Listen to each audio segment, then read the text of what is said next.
Assalamualaikum guys, welcome back. Ya Allah, ya Tuhanku, sumpah aku cakap dengan korang, aku keluar rumah je dia punya bahang, dia punya panas tu. Ya Allah, ya Tuhanku, aku tak boleh nak bayangkan lah.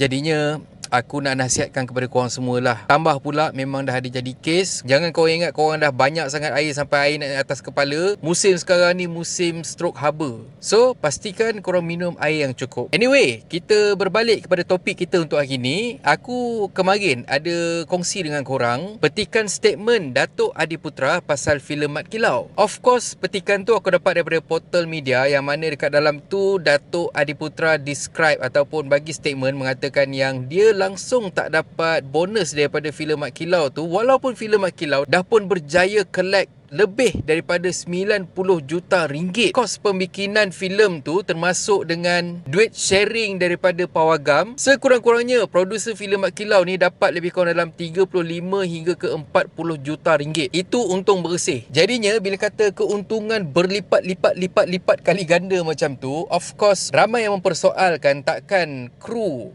pelakon filem ni tak dapat apa-apa imbuhan ataupun bonus. So bila keluar statement Datuk Adiputra ni, makanya ramailah yang mengutuk, yang mengecam pengarah filem Mat Kilau iaitu Samsul Yusof. Ramai yang cakap, kau untung berjuta-juta tapi lepas tu kau tinggalkan je kau punya pelakon, kau punya kru, kau langsung tak bagi bonus, kau langsung tak bagi insentif dan sebagainya. Apa masalah Samsul Yusof ni? Sibuk duk jaga bini-bini dia sampaikan dia lupa kebajikan pelakon dan juga kru yang sama-sama dengan dia berjuang untuk menyiapkan filem Mat Kilau. Benda ni jadi macam ni kita nampak tak manis lah. Tak boleh lah macam ni. Bagilah sikit kat orang. Korang-korang bagi 100,000 kat seorang pun tak luak lah duit kau tu, Samsul. Mantap Pak Bo! Oh, sakit! Dah. Bangsa headline semua dah balik dah. Dah puas hati dah dengar kita duk kutuk Samsul Yusof. Yang bangsa headline nak balik, biar dia balik. Kat sini aku nak cerita dengan korang benda yang betul. Aku tengok juga dekat ruangan komen posting aku pasal luahan daripada Datuk Adiputra ni, dan aku jadi tersnap sekejap. Aku terlupa benda macam ni, kekeliruan macam ni memang selalu terjadi. Ramai yang tak clear sebenarnya siapa itu pengarah, siapa itu penerbit. Jadinya dekat sini aku cuma nak bagi tahu mana yang dah terlepas duk maki-maki, duk kutuk-kutuk Samsul Yusof pasal tak bagi bonus dekat pelakon, tak bagi bonus dekat kru ni semua. Korang pergi minta maaf siap-siap. Sebab apa? Sebab korang dah fitnah Samsul Yusof. Orang yang baca korang punya komen tu turut sama maki Samsul Yusof. Dia gini, pengarah ialah seorang kru juga sebenarnya yang diarahkan oleh penerbit untuk lead mereka yang terlibat untuk menjayakan sesuatu filem ataupun drama, dokumentari dan sebagainya. Jadinya pengarah ni lah yang akan tentukan konsep, pengarah ni lah yang akan beritahu dekat assistant director dia, penolong pengarah dia, dia lah yang akan approve storyboard. Of course lah dalam kebanyakan isu penerbit tak nak berkait langsung dengan storyboard ni, dia bagi pengarah, kau pergi settlekan. Dan pengarah ni lah yang akan arahkan juru kamera apa shot yang dia nak. So pendek cerita, pengarah ni kerja dia ialah mengemudi kapal yang mana kat dalam tu adalah kru-kru dia, pelakon, dia ada semua yang aku cakap, yang kru balik tabir yang terlibat dalam semua. Penerbit ialah investor yang tolong bayar kapal tu untuk berjalan. Macam tu.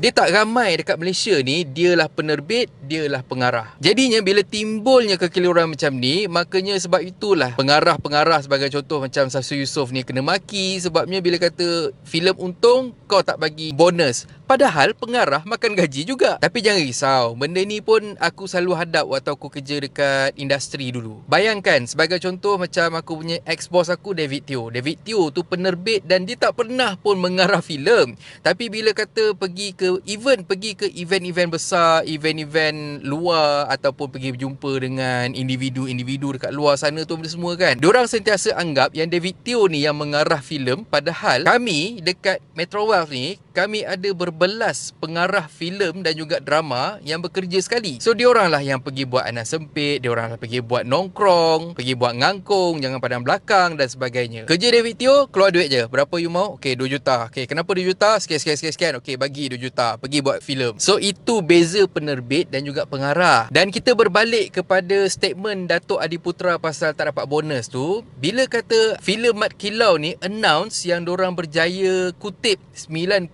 juta, lebih daripada 90 juta ringgit. Waktu tu aku dah terfikir dah, lepas ni mungkin akan ada isu berkaitan dengan bonus. Dan aku tak rasa pun yang company Mat Kilau ni dia akan bagi bonus dekat pelakon dan juga kru balik tabir. Itu bukan satu kesalahan, dan itu sememangnya perkara yang dipraktikkan oleh 98% produser-produser dekat Malaysia ni. Dia orang takkan peduli pun untuk bagi bonus ataupun insentif dekat mereka yang terlibat dekat dalam filem-filem yang box office macam ni. Dan macam aku cakap tadi, itu bukan satu kesalahan sebab benda tu semua bergantung kepada company tu sendiri. Bonus ni tak termasuk dekat dalam perjanjian, dan kalau kata pihak produser nak bagi, itu atas budi bicara pihak produser. Kalau let's say penerbit nak kongsi rezeki, Alhamdulillah. Tapi let's say kalau kata penerbit decide tak nak bagi, ataupun even bagi RM1 pun tak kisahlah.